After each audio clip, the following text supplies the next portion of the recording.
Hello guys. Good evening, good morning sa Pilipinas. Good evening here in Europe. Kumusta na kayo guys?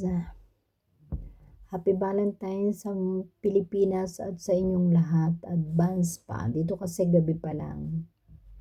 And thank you so much sa lahat ng mga new subscribers. At sa mga hindi pa nakakapag-subscribe dyan, subscribe nyo na ang Pinay Albania. At about dun sa post ko na sa mga gustong mag-apply, makapunta dito sa Albania, Europe, PM lang kayo sa akin. PM lang. Isign nyo lang sa comment section at para mabigay ko sa inyo ang detail. Direct ko kayong ilalagay sa, idadirect ko kayo sa agency. Hindi masamang tumulong sa kapwa, basta bukal sa loob at basta mahalaga kayo ay may panggastos. Sure na sure. Lalo do sa mga cross country. Mas mabilis pag cross country. Ako kasi cross country ako. Kaya mas mabilis ako. Ako'y from Hong Kong. Then nagpunta ako dito. Same ang trabaho. Nani pa rin. Nani ako sa Hong Kong dito is caregiver ako ng matanda ngayon. Hindi madali, lahat naman ng trabaho ay mahirap guys, walang maluwang trabaho, kaya yun na lang tatandaan ninyo.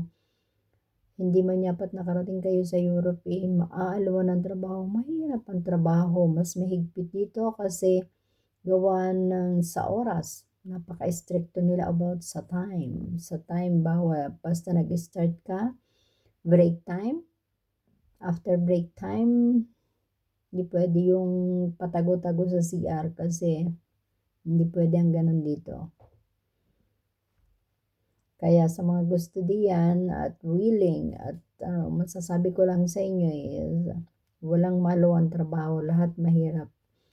Walang kumita ng perang maluwan. Hindi ko alam dun sa iba pero para sa akin lahat ina-appreciate ko kasi lahat ay pinaghihirapan lahat natin ang lahat ng kinikita natin, pinahahalagahan natin dahil lahat ay mahirap ang trabaho, sobrang hirap ng trabaho. Ako straight ako, 10 hours, 8 to 7 ang aking trabaho. Ang break time ko, 30 minutes wala pa minsan.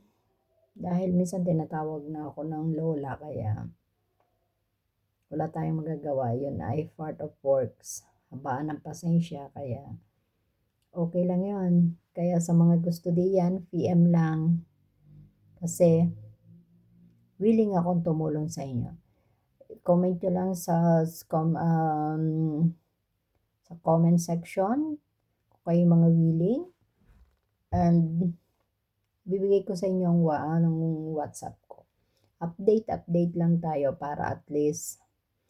Pero kung kayo manggagaling sa Pilipinas, gagamit talaga kayo ng agency. Napakahirap pag galing Pilipinas dahil napakalaki ng gastos. Sobrang laki. Gagastos kasi mga 200,000. Pag cross country, maliit lang.